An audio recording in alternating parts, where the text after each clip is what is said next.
Manood,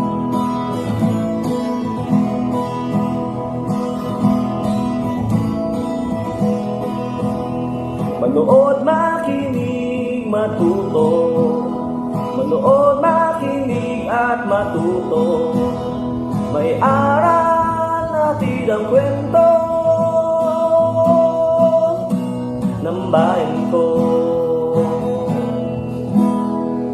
Magandang araw! Isang bagong paglalakbay na naman mula sa kaba ng mga kwento ng bayan ko ang ating pagsasaluhan ngayon. Ako nga pala si Teacher Jing na maghahatid sa inyo ng mga kwentong kapupulutan ng aral. Ang babasahin ko ngayon ay isang kwento tungkol sa katapangan ng isang binata at kung papaano niya natulungan ang kanyang tribo na pinamagatang Kung Bakit Nagkaroon ng Liwanag na isinulat at iginuhit ni Sheena Zamora Cardinal ng Sarangani Division, Region 12 na binigyang buhay ko naman gamit ang multimedia sa tulong ni Sir Ian Cesar Sipe. Handa na ba kayong maglakbay sa kaba ng mga kwento ng bayan ko? Halina't makinig! Sa isang liblib na nayon na kung tawagin ay kiblat, naninirahan ang tribong Blaan. Ang nayon at ang pamumuhay ng tribo ay parehong hindi kakikitaan ng liwanag. Ang lugar ay napapalibutan ng makulimlim na kalangitan, maging ang kanilang kabuhayan tulad ng pagtatanim ng palay at mga putas ay hindi umuunlad.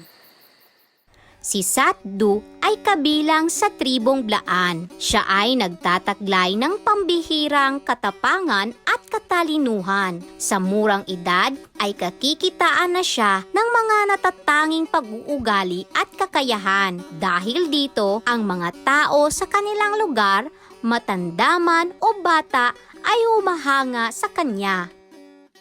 Araw-araw siyang nakikisalamuha sa kapwa niya mga binata at maging sa mga bata. Sinasabayan niyang maghabulan sa parang at magtaguan sa likod ng malalaking puno ang mga ito. Sa kabila ng hirap, ang tribo ay naging matatag at masayahin sa buhay.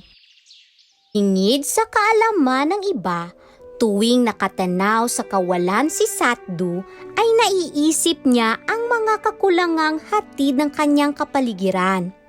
Bakit madilim ang aming paligid? Tanong niya. Baka ang kadilimang ito ang dahilan kung bakit hindi maunlad ang aming pamumuhay. Dagdag niya.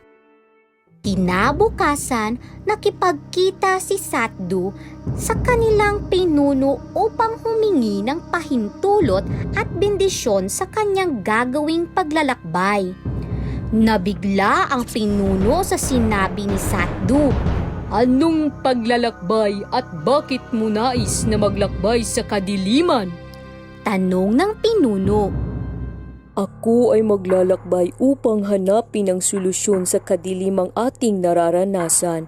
Sagot ni Satdu, makikita ang determinasyon sa kanyang mga mata. Hindi man niya alam kung saan tutungo, ngunit alam niya na para ito sa kanyang minamahal na nayon. Namangha ang pinuno sa pinakitang tapang ni Satdu, kaya't pinayagan niyang binata na maglakbay.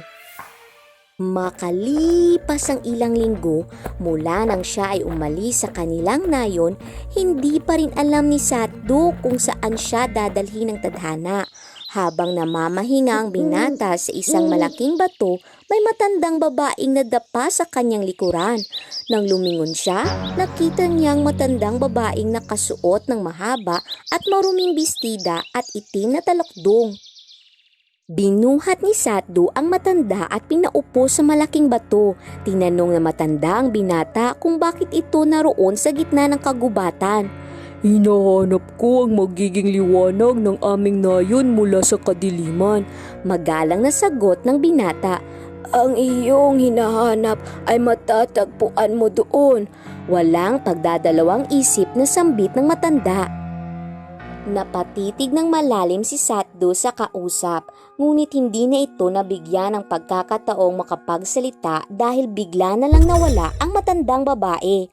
Maraming katanungan sa isipan ni Satdu tungkol sa sinabi sa kanya ng matandang babae ay buong tapang pa ring tinungo ni Satdu ang itinurong direksyon ng matandang babae.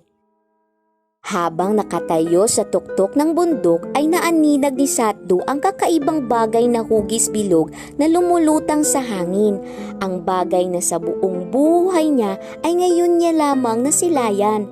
Kukunin ko ang bagay na iyan at dadalhin ko sa aking mga katribo sa nayon. Ang nasabi ni Satdu sa sarili, baka sa kanyang mukha ang paghanga sa nakita. Sa pagnanais na makuha ito, pilit inabot ni Satdu ang nakamamanghang bagay ngunit hindi niya namalaya na sa unahan ng kanyang kinatatayuan ay isang bangin. Nadulas ang binata at nahulog. Biglang lumitaw mula sa kawalan ang matandang babae na isa palang diwata. Nilapitan nito ang binatang nakatitig pa rin sa bilog na bagay hanggang sa nawalan ito ng malay. Hanggang sa huling hininga ni Satdu, namangha ang diwata sa kanya. Dahil dito, ibinigay niya ang binata para sa kanyang tribo. Ang busilak mong puso ay tatatak sa bilog na bagay na iyon at ito ay sisikat sa iyong nayon upang magbigay ng liwanag at kasaganahan. Wika ng diwata. Kinaumagahan, lumitaw ang liwanag sa nayon ng kiblat na nasaksihan ng buong tribong Blaan. Lahat sila ay lubusang namangha at natuwa sa kakaibang liwanag na iyon. Isang liwanag na nararamdaman ng lahat na nagbibigay ng magandang kinabukasan sa kanilang tribo at nayon.